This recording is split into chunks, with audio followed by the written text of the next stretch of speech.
Yo, what's happening? It's Hollywood, checking in for the hvac mechanical department. Heat and ventilation and air conditioning one-on-one with Hollywood. Now today, we got a crane. We're gonna be setting units. We're gonna be setting 3 units up on the roof. That right there, that's your curb. That's what the unit actually sit on. That's the duct that you see down, showing it how it goes throughout the building. Make sure your gasket on there, and then when you fly the unit up, we call it fly, even though it's a crane, but we done did helicopters too. And that's a big boy there, so we had to do a dry run just to make sure it's gonna reach across that building, because it's a pretty big building, you know what I mean? So we got that crane sky high up there. And then we came with the units.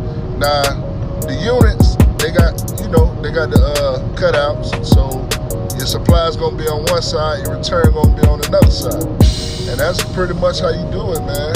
And that's finished product. Thank you.